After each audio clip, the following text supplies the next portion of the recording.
Fundamentos de la sabiduría hiperbórea. Volumen 2. Inciso: Estrategia 0 de los Siddhas leales. Artículo H. Analogías entre la estrategia 0 y la vía de la oposición estratégica. Dijimos que las tablas de la ley quedaron donde las había guardado Salomón y recién fueron halladas en la Edad Media, más precisamente en el siglo XII. No concluye con esta afirmación nuestra respuesta, sino que habremos de volver muy pronto, en el próximo inciso, a continuar con el relato. Mientras tanto, tratemos de hallar respuesta a la primera parte de la pregunta que decía: ¿qué ha sido del Graal? Al contrario de la pregunta por las tablas de la ley, que obligó a referirse a hechos de la historia, la cuestión del Graal nos llevará al terreno estrictamente esotérico. Pero en primer lugar conviene aclarar que la pregunta ha sido mal planteada. Ya explicamos que el Graal no debe ser buscado. Agreguemos ahora que se trata de un objeto del cual no es posible apropiarse y que por lo tanto debe aún estar donde siempre estuvo. Es un error, pues, tanto buscar el Graal como interrogar qué ha sido de él. Pero nos preguntaremos, ¿cómo habrá que encarar ese misterio, entonces, para obtener algún conocimiento adicional libre de paradojas? La única manera, a nuestro juicio, de avanzar en el conocimiento del misterio consiste en profundizar las analogías que ligan a la función orientadora hacia el origen del Graal, función externa, con las vías secretas de liberación espiritual de la sabiduría hiperbórea, las que son funciones internas, orientadoras hacia el origen. En este sentido, podemos establecer una analogía muy significativa entre la piedra Graal de la estrategia 0 y los lapis oppositionis, empleados en la vía de la oposición estratégica.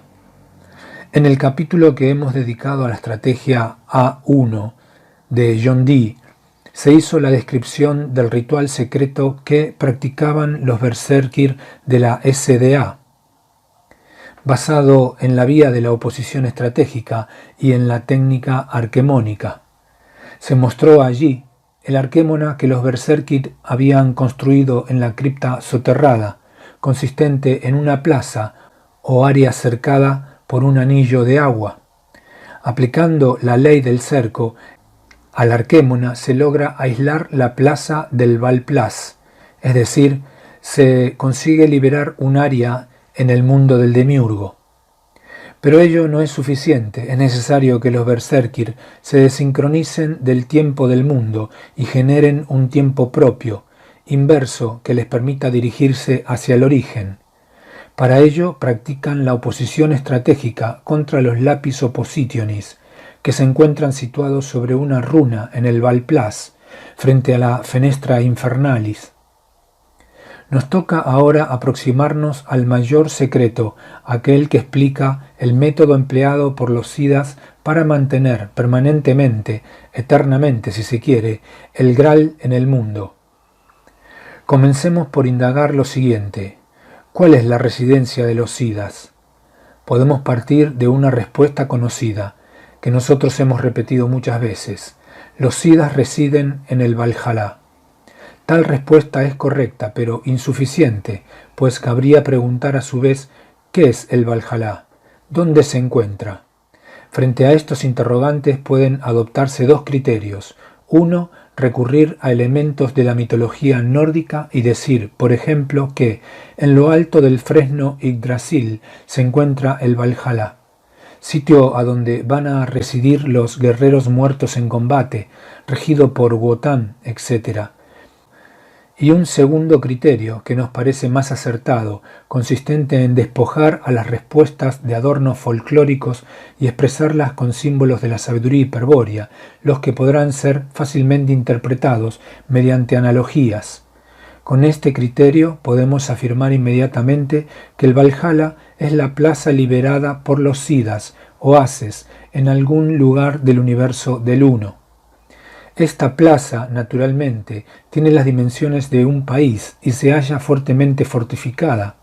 En ella habitan los señores de Venus y muchísimos sidas y valquirias, quienes se preparan permanentemente para la lucha, mientras aguardan el fin del Kali Yuga y el despertar de los espíritus cautivos. Sus incontables sidas guerreros, inmortalizados con sus cuerpos de Vajra, forman en las filas del Wildesher el ejército furioso de Wotan y vigilan las murallas del Valhalla, aunque el enemigo jamás se atrevería ante tan temible guarnición hiperbórea. Los Sidas han liberado la plaza fuerte del Valhalla, aplicando, con sus poderosas voluntades, la ley del cerco a las murallas de piedra. La conquista del tiempo propio que reina en el Valhalla y que los independiza de cualquier ciclo o ley del mundo del demiurgo, procede de una maravillosa operación de oposición estratégica. Pero ¿cuál habrá sido la piedra, el lapis oppositionis, que los Sidas emplearon en su estrategia hiperbórea? Desde que ocurrió el conflicto de los orígenes, hace millones de años, los Sidas practican la oposición estratégica contra una preciosa gema extraterrestre facilitada a tal efecto por el gallardo señor, Cristo Lucifer. Esa piedra se llama Graal. La relación analógica entre Arquémona y Valhalla se torna más evidente aún si consideramos que éste posee una porta infernalis, equivalente a la fenestra infernalis de aquel. La porta infernalis es una abertura en la muralla que se encuentra permanentemente vigilada por atentos centinelas.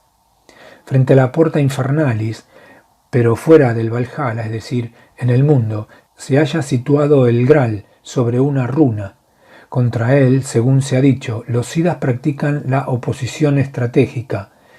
Es necesario que profundicemos un poco más en la descripción de esta disposición debido a su extraordinaria importancia para la aproximación al misterio del Graal.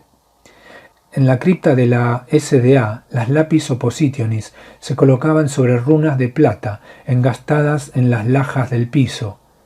Análogamente, el Graal, como una lapis oppositionis, fue depositado en el origen sobre una runa y aún sigue allí, sobre la runa y en el origen.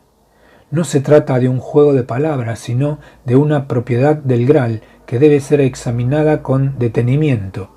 El Graal, como reflejo del origen, no puede devenir en el tiempo a semejanza de las cosas materiales creadas por el demiurgo. En otras palabras, el Graal no puede estar en el presente. En verdad, el Graal se halla en el remoto pasado, en aquel tiempo y lugar en que fue colocado, y por eso no debe ser buscado empleando movimiento y tiempo para conseguirlo, pues tal actitud apunta hacia el futuro, o sea, en sentido contrario, tal como ya hemos explicado. Pero si el Graal se encuentra en el pasado, si el tiempo no lo arrastra hacia el presente con su incontenible fluencia como acontece con los objetos materiales, y siempre ha permanecido allí, en el pasado, ¿cómo es que hemos llegado a saber de él? Y lo más importante, ¿cómo puede actuar en el presente tal como lo exige la estrategia cero, prescindiendo del tiempo? Es decir, en virtud de qué elemento se conecta el Graal desde el pasado con el presente, por ejemplo, con un líder hiperbóreo. La solución a estos problemas ha constituido desde antiguo un peligroso secreto, que ahora vamos a tratar de revelar. El enigma se resuelve resonando de este modo. Si bien el Graal ha permanecido siempre en el pasado, propiedad que únicamente posee en el universo la gema de Cristo Lucifer, lo mismo no ha acontecido con la runa que lo sostenía y que todavía lo sostiene. He aquí el gran secreto. Mientras el Graal, reflejo del origen divino, permanece como tal situado en el origen, la runa sobre la cual fue asentado ha atravesado los milenios y ha llegado hasta el presente. Por cierto que la runa siempre está presente, lo que significa en cualquier circunstancia histórica. Hablemos un poco de la runa. Se la conoce como runa del origen o runa de oro, Pero debemos aclarar que tales nombres no solo designan al símbolo de la runa, sino también a la piedra terrestre que fue asiento primordial del Graal. Por eso, cuando en la sabiduría hiperbórea se hace alusión a la runa de oro, de lo que en realidad se está tratando es de una piedra muy antigua, color azul violeta, en la que los siddhas engastaron un signo rúnico de oro. Se hace necesario, pues, conocer la procedencia de la misma y el motivo de su construcción. Ya mencionamos en otras ocasiones que en un principio los siddhas ingresaron al sistema solar por la puerta de Venus, y que un grupo de ellos, los siddhas traidores, se asoció al plan del demiurgo, provocando luego, en combinación con la catástrofe de los espíritus cautivos. Los espíritus hiperbóreos fueron encadenados a la materia por haber caído en una celada cósmica, el misterio de amor, pero no hablaremos por ahora de ello. El efecto que se produjo en el mundo evolutivo del demiurgo al asimilar a los espíritus confusos es lo que hoy llamaríamos una mutación colectiva. Al mal de la ordenación imitativa de la materia hecha por el demiurgo se sumó luego el mal de la mutación de su obra y el encadenamiento de los espíritus, es decir, la modificación del plan realizada por los siddhas traidores. Y para controlar tal maligna empresa, los siddhas traidores deciden fundar la jerarquía blanca, en la cual se deben organizar las diferentes manifestaciones dévicas del demiurgo.